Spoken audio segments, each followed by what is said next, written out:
नमस्कार, आप देख रहे हैं परिवर्तन बिहार। मैं विवेक कुमार।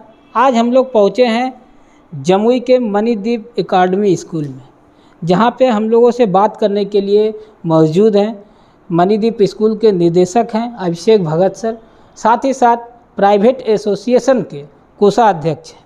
आज उनसे हम लोग जानेंगे कि पहले तो मेरे इस चैनल में सर आपका बहुत बहुत स्वागत है। बहुत बहुत धन्यवाद आप दोनों लोगों का। आपके चैनल के द्वारा जिस प्रकार की बातें उठाई जा रही हैं और जो समस्याएं उठाई जा रही हैं वो काबिल तारीफ़ है और मुझे लगता है ये चैनल काफ़ी आगे जाएगा।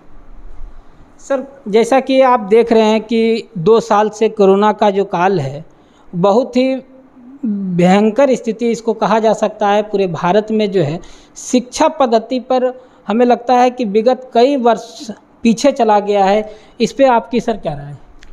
कोरोना काल का शिक्षा पर तो बहुत दुष्प्रभाव पड़ा ही है। खास करके लॉकडाउन के दौरान बच्चों के सुरक्षा को ध्यान में रखते हुए विद्यालय लगातार बंद रहे हैं। मुश्किल से 1-2 महीना खुला था और उसके बाद पुनः बंद हो गया, क्योंकि सुरक्षा समझौता नहीं किया जा सकता है। और अचानक विद्यालयों को पास एक चैलेंज आ गया था कि किस प्रकार से बच्चों की पढ़ाई को चालू रखा जाए। इमीडिएटली ऑनलाइन पढ़ाई की व्यवस्था कई सारे विद्यालयों के द्वारा करवाई गई। बहुत सारे विद्यालय नहीं भी कर पाए, चूँकि संसाधन की कमी थी और बिना किसी तैयारी के लॉकडाउन हो गया था। पर पिछले 1.5 साल से लगातार ऑनलाइन पढ़ाई जो है वो बहुत ही अच्छे तरीके से कई विद्यालयों ने करवाई है। हमारे विद्यालय में भी बहुत अच्छे तरीके से ऑनलाइन पढ़ाई चल रही है। बच्चों का ऑनलाइन एग्ज़ाम होता है, ऑनलाइन रिज़ल्ट पब्लिश हो रहा है और बच्चे का प्रमोशन किया गया रिज़ल्ट के द्वारा लेने के बाद अगले क्लास में। और अभी भी ऑनलाइन पढ़ाई लगातार हमारी जारी है जब तक सरकार के द्वारा खोलने के दिशा निर्देश नहीं दिए जाते हैं। जैसा कि सर आप हैं प्राइवेट स्कूल एसोसिएशन के कोषाध्यक्ष हैं, तो सर जो छोटी स्कूलें हैं वो सर एक कोरोना काल में जो है वो क्या इस्टेब्लिश कर पाई हैं ये ऑनलाइन क्लास को लेकर? बहुत सारे विद्यालयों के साथ बहुत तरह की परेशानी पड़ी। स्कूल्स की भी कुछ सीमाएं थी और अभिभावकों की भी कुछ सीमाएं थी, क्योंकि ऑनलाइन पढ़ाई के लिए एक व्यवस्था विद्यालय के पास चाहिए प्लस गार्जियन के पास भी चाहिए। तो जिनके पास इंटरनेट सुविधा अच्छी नहीं थी, जिनके घर में खाने की प्रॉब्लम है, वो अगर मोबाइल है तो भी रिचार्ज कहाँ से करवाएंगे हर महीने का, या मोबाइल की संख्याओं की दिक्कत है, एक मोबाइल है और 4 बच्चे हैं। तो ऐसे स्थिति में विशेषकर गाँव में या छोटे स्कूलों को तो बहुत ज़्यादा परेशानी का सामना करना पड़ा है। तो इससे बच्चों की जो शिक्षा स्थिति है वह तो बहुत गिरावट आई है, क्योंकि 10 से 15 साल हमें लगता है कि उनका जो शिक्षा पद्धति स्थिति था, जो बनाए हुए शिक्षा में, आज उनका कहीं ना कहीं बच्चे को जो शिक्षा में जो रुचि है वह घटती हुई नज़र आ रही है। सबसे बड़ी दुर्भाग्य की बात यही है कि इसका इतना बड़ा दुष्प्रभाव पड़ा है और दुर्भाग्य से सारा तंत्र जो है या जो सरकार है उसकी तरफ से काफ़ी कोशिश की गई है, पर मुझे लगता है फिर भी जितनी होनी चाहिए थी उसमें काफ़ी कमी रह गई है। और बच्चों के पढ़ाई, बच्चों के डिसिप्लिन, बच्चों की हैंडराइटिंग, गार्जियंस के कॉल्स आते हैं हमारे पास कि सर हमारा बच्चा कहाँ था और कहाँ चला गया, कितना समय लगेगा सुधरने में, वापस उसको उस जगह पर आने में। तो डेफिनेटली हमारे लिए बहुत बड़ी चिंता का विषय है। इसीलिए निवेदन करना चाहूँगा कि जल्दी से जल्दी व्यवस्था की जाए, विद्यालयों को खोला जाए, कम से कम बड़े बच्चों के लिए अवश्य खोला जाए, क्योंकि विद्यालय का पूरा बिल्डिंग खाली है। अगर कुछ क्लास के बच्चे जैसे 8, 9, 10 या 6 to 10 के बच्चे आते हैं तो आराम से डिस्टेंसिंग मेंटेन हो सकता है, टीचर्स अलग अलग क्लासेस में क्लास ले सकते हैं और उनकी पढ़ाई कम से कम हम लोग शुरू करवा सकते हैं। क्योंकि इसका प्रभाव सिर्फ इस साल नहीं पड़ेगा। जो बच्चा क्लास 10 पिछले साल बोर्ड एग्जाम अच्छे से नहीं किया, अब उसके +2, उसके ग्रेजुएशन, हर जगह पर उसका असर पड़ेगा। तो मुझे लगता है इस पर तुरंत सरकार को दिशा निर्देश जारी करने की ज़रूरत है और किसी भी स्थिति में बच्चों को स्कूल तक लाने की ज़रूरत है ताकि उनकी पढ़ाई सुचारू रूप से चल पाए। अभी सर आप बोर्ड की रिजल्ट को पब्लिश किया गया, उसमें बहुत सारे बच्चे इस रिजल्ट से नाखुश नज़र आए, तो इसको आप किस नज़र से देखते हैं? CBSE एक्चुअली रिज़ल्ट अभी तक पब्लिश नहीं कर पाई है, जहाँ तक मेरी जानकारी है। पब्लिश होने वाला है रिज़ल्ट, अगले 3-4 दिनों में आ जाएगा क्लास 10 का रिज़ल्ट और करीब 10 दिन में आ जाएगा क्लास 12 का रिज़ल्ट। लेकिन जो सिस्टम पैमाना CBSE ने तय किया, झारखंड में सर शायद, हाँ झारखंड में आया होगा, मैं नहीं, झारखंड बोर्ड का शायद आया होगा। CBSE तो ऑल इंडिया एक साथ रिज़ल्ट पब्लिश करती है और रिज़ल्ट पब्लिश करने का एक पैमाना दिया गया था कि जो पिछले 3 साल का रिकॉर्ड रहा है उसके हिसाब से ही आपको नंबर्स देने हैं, और उसमें भी नंबर्स के बहुत लेकर लिमिटेशन थी। तो कई सारे बच्चे हैं जिन्होंने बहुत कड़ी मेहनत की, हम बहुत सारे अच्छे बच्चे हैं जो बहुत अच्छा रिजल्ट ला सकते थे, क्योंकि अमूमन बच्चे 8-9 में उतना ध्यान नहीं देते हैं, 10 में आके सीरियस होते हैं कि हाँ भाई हमको बोर्ड एग्जाम देना है। तो ऐसे बच्चों को इस रिज़ल्ट से डेफिनेटली बहुत ही निराशा हाथ लगने वाली है। लेकिन CBSE ने एक ऑफ़र खुला रखा है कि वो ऐसे बच्चों को दोबारा एग्ज़ाम देने का मौका देंगे। जहाँ तक हमारी जानकारी अभी तक ऐसा मौका है, देखते हैं इस पर आगे क्या होता है। सर, आप प्राइवेट एसोसिएशन के कोषाध्यक्ष हैं, तो क्या आप सरकार से मांग कर सकते हैं या आपका जो एसोसिएशन है वह मांग करे कि हम सोशल डिस्टेंस के जरिए क्लास में फिजिकली क्लास चलाने का प्रयास आप लोगों के द्वारा मांग किया जाए?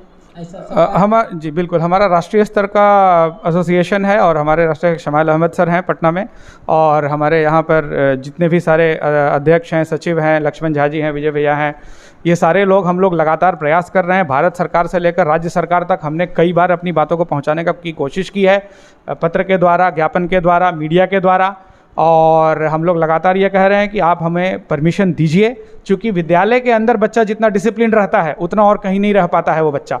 आप मार्केट देख लीजिए, शादी विवाह देख लीजिए, ग्राउंड देख लीजिए, हर जगह आप देख लीजिए, हर जगह जो है बच्चे खुले में आराम से घूम रहे हैं। तो जितना नियम का पालन हम लोग करवा पाएंगे उतना तो कोई भी शायद नहीं करवा पाएगा। इसलिए मुझे लगता है सरकार को विद्यालय पर भरोसा करना चाहिए और विद्यालय का साथ लेकर बच्चों की पढ़ाई के लिए एक फुल प्रूफ प्लान बना करके तुरंत आगे बढ़ना चाहिए। देखा जा रहा है सर कि हर जगह मतलब जितनी भी चीज़ें बंद की गई थी वो सभी चीज़ों को खोल दी गई हैं। आज देखिए दिल्ली में मेट्रो बंद था, वो भी खुल गया है। तो कहीं ना कहीं सर हर चीज़ खुलने के बाद सरकार सिर्फ शिक्षा पे रोक लगा रही है, तो इस बात को आप कैसे देखते हैं?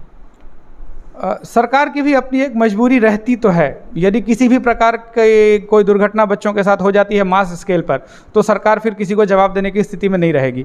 तो इसीलिए मुझे लगता है सरकार रिस्क नहीं लेना चाह रही है, लेकिन हम आश्वासन दिलाना चाहेंगे एसोसिएशन के माध्यम से सरकार को कि एक बहुत बड़ा तंत्र है जो बच्चों के सुरक्षा के प्रति काम करेगा प्राइवेट स्कूल्स के तरफ से, और ये पूरा सिस्टम, हमारे टीचर्स, हमारे स्टाफ, हम लोग लिमिटेड बच्चों को लेकर के, बड़े बच्चों को लेकर के बिल्कुल सारे गाइडलाइंस और दिशा निर्देश का पालन करवा करके बच्चों की पढ़ाई भी करवा सकते हैं और उनको सुरक्षा भी प्रदान कर सकते हैं। इसके पहले भी स्कूल खुला था, गाइडलाइंस को फॉलो किया गया था और किसी भी प्राइवेट स्कूल में एक बच्चे को भी इन्फेक्शन नहीं हुआ था। आपका सर स्कूल बहुत बृहद पैमाने पर मतलब इसका फैलाव है सर, और बहुत पुराना स्कूल है। तो आपके यहाँ सर जो ऑनलाइन की व्यवस्था की गई है सर, उसमें कैसी व्यवस्था है जिससे बच्चे अच्छे से शिक्षा ले सकें? देखिए, ऑनलाइन पढ़ाई दो तरीके की चल रही है। एक हो रही है कि हाँ हम ऑनलाइन पढ़ा रहे हैं, खाना पूर्ति पूरी हो रही है। दूसरी हो रही है कि ऑनलाइन पढ़ाई में ये ध्यान रखना जरूरी है कि मेरे बच्चे को टीचर की सारी पढ़ाई समझ में आ रही है। लाइव पढ़ाई होनी चाहिए। ऑनलाइन का मतलब होता है लाइव पढ़ाई, टीचर और बच्चे आपस में बात कर सकें, पहली चीज़। दूसरी चीज़, जो हमने पढ़ाया और समझाया बच्चे को, उसके बाद उसका होमवर्क बनाना है। बनाने के बाद होमवर्क जमा करना है, और जमा होने के बाद टीचर को तुरंत प्रतिदिन होमवर्क जांचना भी चाहिए ताकि बच्चे को पता चल सके कि हाँ हमने क्या गलती की। तो हमारी जो पढ़ाई है ऑनलाइन वो 3 स्तर की है। पहले स्तर में लाइव जूम क्लास के माध्यम से पाठ को पढ़ाया समझाया जाता है। उसके बाद बच्चे जो है होमवर्क दे करके अपना जमा करते हैं व्हाट्सएप ग्रुप में, और टीचर्स जो है व्हाट्सएप ग्रुप में ही करेक्शन करके कमेंट्स देते हैं कि हाँ आपने क्या सही किया, क्या गलत किया। परीक्षा भी इसी सिस्टम से लिया जाता है और हमारे अधिकतर गार्जियन इस पूरी पढ़ाई पद्धति से बहुत ही खुश हैं। सर, एक कोरोना काल है और प्राइवेट स्कूल के जो शिक्षक होते हैं वो बहुत ही मतलब उनको बहुत वैसा पैसा नहीं मिलता है जिससे उनका परिवार चल सके। तो वैसे टीचर के लिए सर आपके स्कूल में क्या सुविधा है? जितने भी शिक्षक काम कर रहे हैं सभी शिक्षक ये देख रहे हैं कि हाँ विद्यालय भी किस प्रकार की परेशानी से गुजर रहा है। 90% विद्यालय तो ऑनलाइन पढ़ाई दे नहीं पा रहे हैं। बहुत कम है, जैसे जमुई में ही गिने चुने विद्यालय हैं जो ऑनलाइन पढ़ाई अच्छे तरीके से दिलवा पा रहे हैं, बहुत गिने चुने हैं।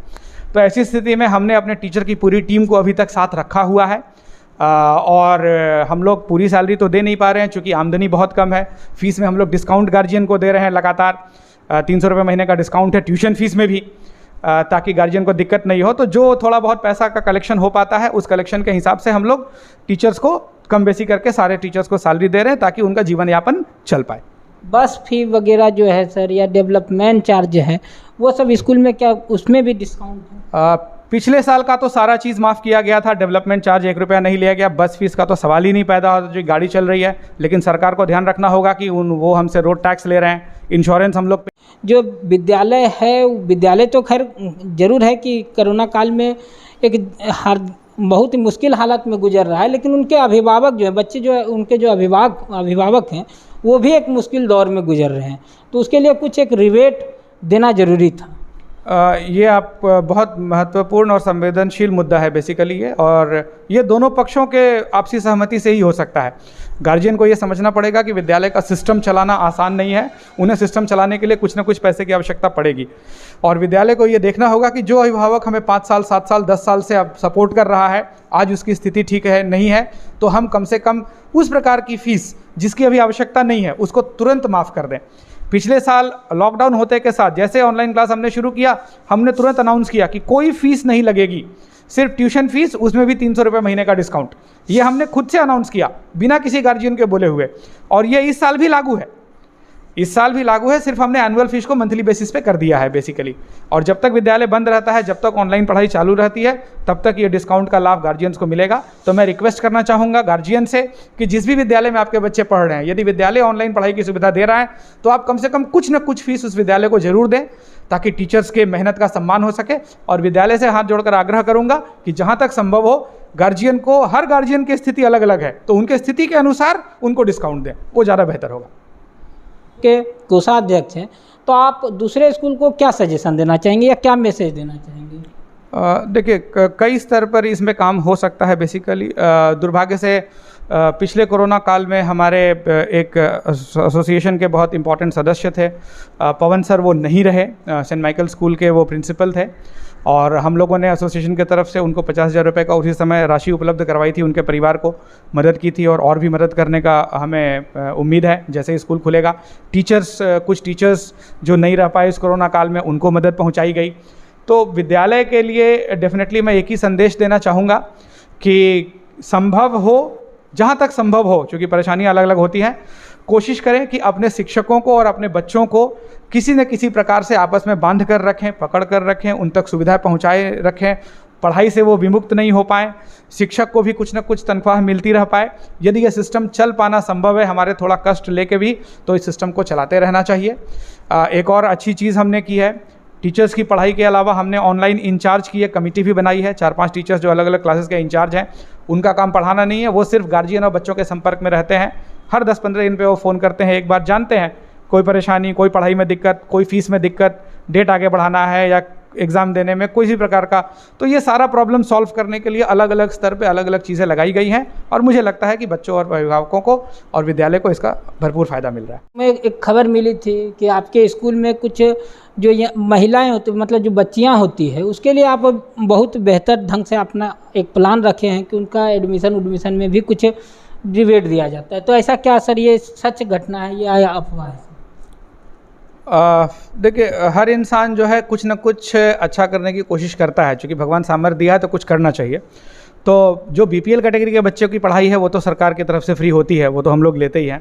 उसके अलावा कभी कभी ऐसा मौका आता है, कोई गार्जियन ऐसा आ गया, कोई बच्चा ऐसा आ गया जिसके साथ लगता है कि इसको वाकई मदद की आवश्यकता है, तो इस कैटेगरी में हर वर्ष 1 या 2 बच्चा अवश्य होता है। कभी लड़की होती है, कभी लड़का भी हो जाता है, जिसका पढ़ाई, कॉपी किताब, हर चीज़ हम लोग निःशुल्क कर देते हैं, क्योंकि कुछ ना कुछ मदद करना चाहिए, और मुझे लगता है हर सामर्थ्यवान आदमी को ऐसा करना चाहिए। और जो एक बार एडमिशन हो गया, तो जब तक विद्यालय का हमारा सीमा रेखा था, पहले क्लास 8 तक था, फिर 10 तक और अब 12 तक, तो उन बच्चों की पढ़ाई जो है इसी प्रकार से लगातार चलती रहती है।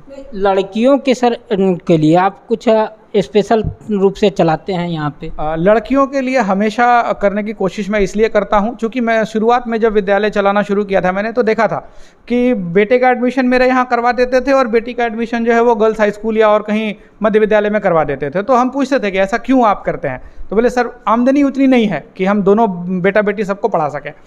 तब उसी समय फैसला लिया था मैंने कि बेटी का जो लड़की का जो भी एडमिशन कराएगा, भाई पढ़ रहा है मेरे यहाँ, बहन का एडमिशन करवाना चाहता है, तो एडमिशन फ़ीस में उसको मैक्सिमम रिबेट दे दिया जाए, या और प्रकार की फ़ीस में उसको और रिबेट दे दिया जाए, या ऐसी कोई लड़की मिल जाए जो पढ़ने में हमें ठीक लग जाए और गार्जियन के साथ प्रॉब्लम है, तो उसका पढ़ाई जो है का व्यवस्था निःशुल्क करवा दिया जाए। आपके स्कूल को CBSE की मान्यता प्राप्त हुई है, तो इससे सर आपके स्कूल में जो छात्र छात्राएँ पढ़ रहे हैं उस पर क्या असर पड़ेगा? ये बहुत बड़ा सपना था, और हर विद्यालय का सपना होता है कि एक दिन उन्हें CBSE से मान्यता मिले। हम सौभाग्यशाली रहे कि हमें 12th तक की मान्यता मिली है, और इससे सबसे बड़ा प्रभाव जो है ये पड़ेगा कि मान्यता मिलने के बाद विद्यालय का अपना एक ब्रांड होता है, विद्यालय में बच्चों की संख्या बढ़ती है, आमदनी बढ़ती है, तो और बेहतर टीचर्स हम लोग हायर कर सकते हैं जितने टीचर्स हमारे पास हैं। दूसरी चीज़, बच्चों को एग्जामिनेशन के सेंटर के लिए इधर उधर बौखना नहीं पड़ता है। इसके पहले बच्चों को बाहर जाना पड़ता था या कहीं और से अपीयर होना पड़ा, ये सारी परेशानियाँ थी जो अब दूर हो गई हैं। और एक बच्चा जो गार्जियन जिस बच्चे का एडमिशन हमारे यहाँ नर्सरी में भी करवाएंगे, उनका बच्चा डायरेक्ट 10+2 तक का रिजल्ट लेकर के अब इस विद्यालय से निकलेगा। तो उनके लिए जो एक सिरदर्द रहता था कि अब स्कूल बदलना है या और कहाँ डालें नहीं डालें, इन सारी परेशानियों से उन्हें निजात मिलेगी और बच्चों को और बेहतर सुविधाएं और शिक्षा मिलेगी। मतलब जिस तरह से अब डीएवी और सेंट जोसेफ स्कूल का मान्यता था, उस तरह से मणिदीप स्कूल को भी मान्यता मिल चुकी है। जी बिल्कुल, जमुई जिले में 4-5 विद्यालय हैं, उसमें से मणिदीप विद्यालय भी है जिसको 10+2 तक मान्यता अब प्राप्त हो चुकी है। और हमारे बच्चों का सेंटर अब जमुई जिला के अंदर ही किसी न किसी विद्यालय में पड़ेगा जब भी एग्जामिनेशन डिक्लेयर होगा। इतनी बड़ी उपलब्धि है सर, इसके लिए तो आपको बधाई है और आप बेहतर काम कर रहे हैं। धन्यवाद सर, से बात करके बहुत अच्छा लगा। और आप देख रहे हैं परिवर्तन बिहार, मैं हूं विवेक कुमार मनोज गुप्ता के साथ।